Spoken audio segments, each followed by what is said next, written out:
Hello दोस्तों, जिनका आगे आने वाले दिनों में एईडीओ का एग्ज़ाम है वो इस क्वेश्चन को एक बार देख लेते हैं, क्योंकि हो सकता है कि अलग फॉर्म में ये क्वेश्चन फिर से पूछ लिया जाए। ठीक है, तो आपको हेल्पफुल रहेगा। जैसे हम लोग इतना हाई लेवल का तैयारी नहीं करते हैं कि जीएस के पेपर का जब हम लोग तैयारी करते हैं, ये फिजिक्स का बहुत ही अच्छा क्वेश्चन है।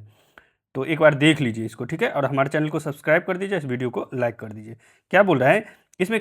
पूछ रहा है कि रेजिस्टेंस है, कैपेसिटेंस है और इंडक्टेंस है, या तीनों का कॉम्बिनेशन है, तो किस केस में वोल्टेज लीड करेगा, किस केस में करंट लीड करेगा। ठीक है, तो इसका फेजर डायग्राम होता है। ठीक है, एक इस तरह से डायग्राम याद रखना है, बस इतना ही याद रखना है आपको, आप उसको सॉल्व कर देंगे। तो देखिए, मान लीजिए ये करंट का डायरेक्शन है, तो इंडक्टर में जो है ना, इंडक्टर में वोल्टेज जो है 90 डिग्री से आगे रहता है।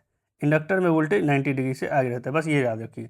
और कैपेसिटर में जो वोल्टेज है 90 डिग्री से पीछे रहता है, यानी करंट 90 डिग्री से आगे रहता है, सेम बात बोल सकते हैं। ठीक है, और जब रजिस्टर हो तो करंट और वोल्टेज दोनों सेम डायरेक्शन में होता है। ठीक है, तो ये करंट और ये वोल्टेज इसी डायरेक्शन में होगा। ठीक है, तो इसी को यूज करके इस क्वेश्चन को सॉल्व करेंगे। और जब तीनों का कॉम्बिनेशन हो तो कुछ भी हो सकता है, कोई भी आगे कोई भी पीछे।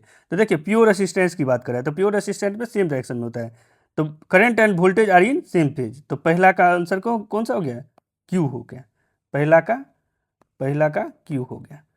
और दूसरा का क्या हो जाएगा? दूसरा में क्या है? कैपेसिटेंस है। तो देखिए, कैपेसिटेंस में करंट जो है आगे है, वोल्टेज से करंट जो है आगे है, वोल्टेज से करंट आगे है कितना से? 90 डिग्री से। तो current Leeds voltage by 90 degree. तो पहले दूसरा का क्या हो गया? पी हो गया। फिर तीसरा का क्या हो जाएगा? तीसरा का क्या है? Pure inductance. तो इंडक्टेंस अगर प्योर है तो क्या है? इसमें वोल्टेज आगे कर रहा है, आगे चल रहा है, तो करंट क्या है? पीछे चल रहा है।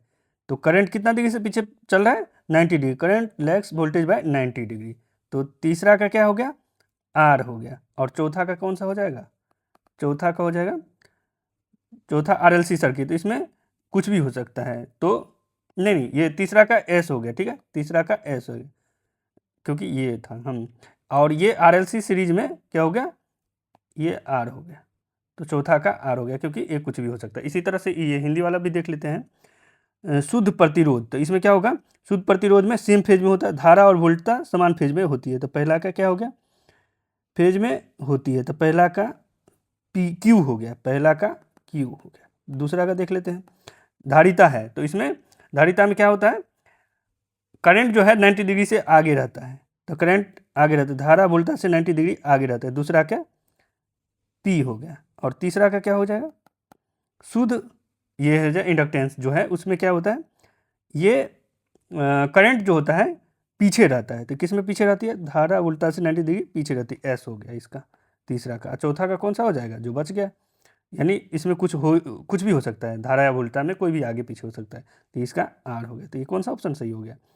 हिंदी वाला ये अलग सेट का पेपर है, तो देखिए क्यू पी एस आर, तो क्यू पी एस आर किस में है? ए ऑप्शन में है। ये हिंदी वाले का ये आंसर हो गया, और अंग्रेजी वाले का क्यू पी एस आर, तो ये हो गया बी ऑप्शन आंसर हो गया। ठीक है, अगर ये वीडियो आपको थोड़ा भी हेल्पफुल लगा हो तो हमारे चैनल को सब्सक्राइब कर दीजिए और इस वीडियो को लाइक कर दीजिए। हम आगे ऐसे ही वीडियो लाते रहेंगे। ठीक है, और एक बार देख लीजिए इसको, क्योंकि हो सकता है कि पूछ ले।